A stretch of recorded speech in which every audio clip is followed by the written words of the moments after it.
Hi everyone, Auntie Lexi here. Hollow Knight Silksong has been one of the most anticipated indie sequels in years, and at PAX West a few weeks ago, Nintendo gave me a chance to play it.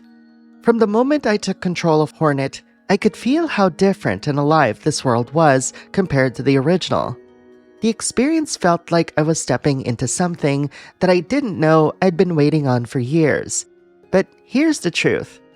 Going in, I didn't know what to expect. Silksong was one of those games that could have gone either way, and I wasn't prepared for how it made me feel. When my session ended, I hugged the Switch 2 they handed me and said that I wanted to take the game home with me right then and there. That's how strongly Silksong grabbed me in those first 30 minutes. The Nintendo rep just laughed and reminded me that it was coming out in a matter of days. And that's why you're only seeing this video after launch.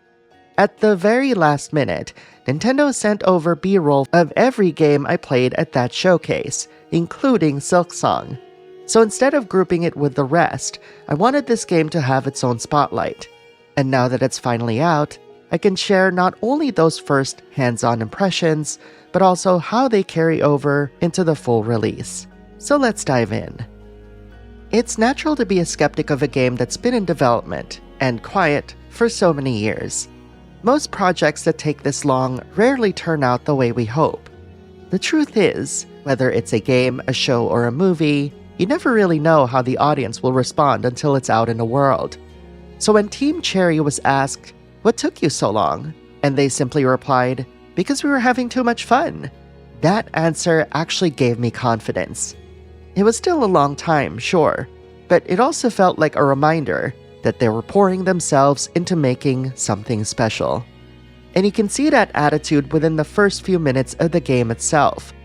It opens up with a kind of funeral, Hornet being carried away, bound and powerless.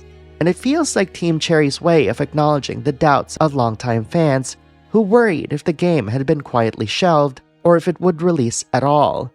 But almost immediately, that sense of loss gives way to a world overflowing with lush greenery and vibrant life, like a pillow for those hopes and dreams to land on. It's a stark contrast to the darkness and purplish hues that opened the original Hollow Knight, and it sets the tone for Silksong as a rebirth rather than a retread.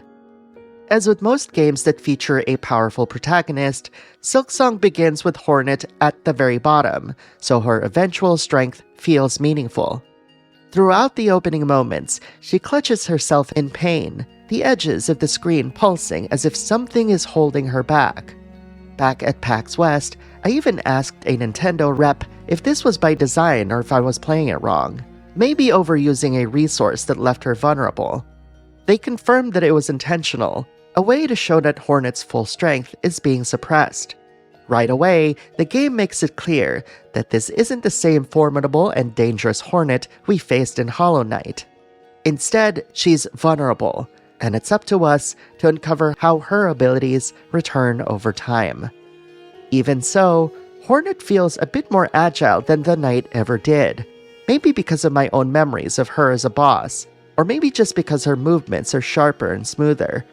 Either way, I took to the controls immediately. And when I finally defeated the first boss, the very same one that ended the first section of my PAX West demo, the game opened up beyond what I played before. That's when it hit me. It's for real this time. The game I once hugged the Switch 2 over at PAX is finally here in my hands. All that said, it's been years since the original Hollow Knight, and the Metroidvania genre has evolved in that time. Prince of Persia: The Lost Crown, for example, lets you pin screenshots to specific areas or even use beacons to guide your next step, features designed to minimize backtracking. By contrast, in Silksong, I found myself farming rosaries to buy maps and beacons from Chakra, and it made me wonder how players would react to having even basic features gated like this. In fact, I've already seen some community members voice frustration. Still, these kinds of mechanics often feel less about actual skill and more about memory. And as players age, memory simply gets worse. for me in my mid-40s, that reality turns what some see as a minor inconvenience into a more personal handicap. But it can't be denied that there's a strong link between Hornet's vulnerability and your own, as you explore Farloom and beyond. Her strength feels suppressed, just as the game withholds conveniences you might be used to in modern Metroidvanias. And while it isn't a traditional RPG with experience points, the grind for rosaries, maps, and upgrades taps into the same philosophy. Work to grow stronger and make the journey more manageable. In that sense, currency becomes its own kind of experience points. Coincidentally, the very thing Prince of Persia: The Lost Crown seems eager to minimize with its quality of life features is exactly Silksong's strength, and by extension, yours too. Backtracking, whose natural extension is exploration. It may feel like the most indirect route to progress, but it's that very roundabout nature that makes discovery possible in places you thought were already exhausted. Yes, the backtracking can be frustrating, but for me, the rewards have been worth it. The grind for maps, beacons, and other tools is naturally disguised within that process. You move from place to place, thinking you're just exploring, when in reality, you're also earning the means to make your journey easier with every enemy you plow through.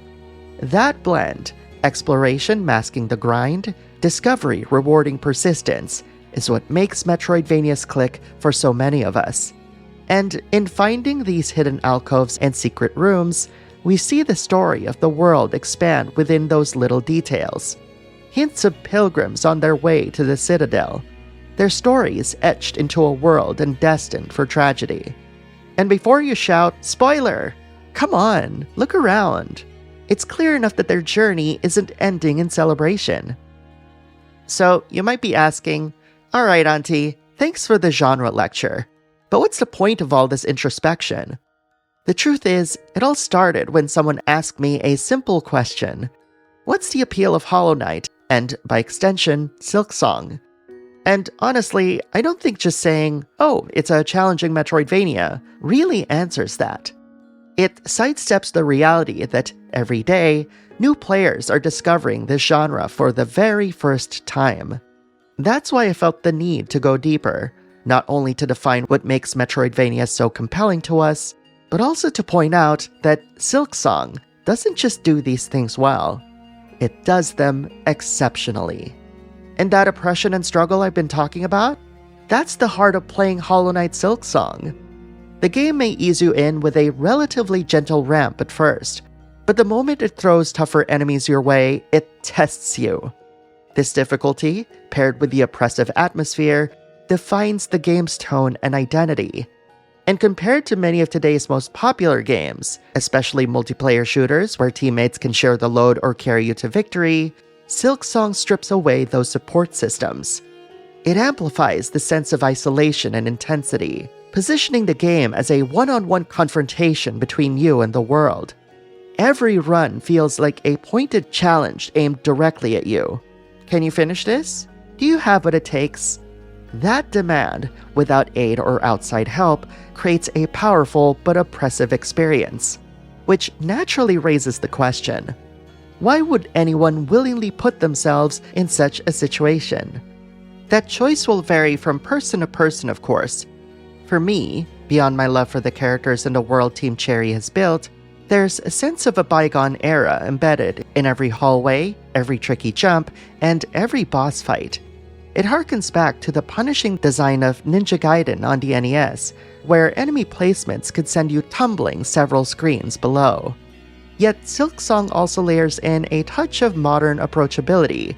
The better you play, the more silk you recover, giving you a chance to heal and push through even the toughest battles. That rhythm, failing, learning, and finally overcoming, creates bursts of joy in every tough encounter, whether it's a swarm of enemies or a towering boss. And because the game never hands you an easy out, often leaning harder into its own difficulty, the sense of accomplishment when you triumph feels all the more earned. And in a way, the quiet that settles over each scene as you explore, Like Hollow Knight before it, Silksong uses music sparingly, ties in with its striking visual aesthetic to immerse you, always reminding you that danger lurks around every corner. I love that Team Cherry chose to keep the thick outlines on characters, cementing the series' signature look, while rendering environments with finer lines and mesmerizing parallax that make the world feel deeper than ever. And then there are the biome reveals, each one breathtaking in its own right, not just for the scenery, but for the way new mechanics and new dangers emerge alongside them. That's part of the joy of discovery here. Every new area is both a visual reward and a fresh challenge, pulling your inner explorer deeper into the maze as the cycle of secrets, surprises, and struggles begins anew. As of this writing, I've already spent over 20 hours in Hollow Knight Silksong, and I don't see myself stopping anytime soon. I'm not even ashamed to admit that for the first time in years, I had a 10-hour session playing Silksong, with the occasional breaks and food in between, of course. The last time a game held me that tightly was the first Mass Effect, when I stayed up all night before heading straight into work the next morning. And while I haven't finished Silksong yet, maybe this'll say more about me as it does the game, I feel confident giving it a full recommendation. Just be forewarned, Silksong will test you, often in ways you won't expect. But beneath its old-school toughness lies a journey worth taking, one that pulls you deeper with every step as you venture further into Farloom alongside Hornet.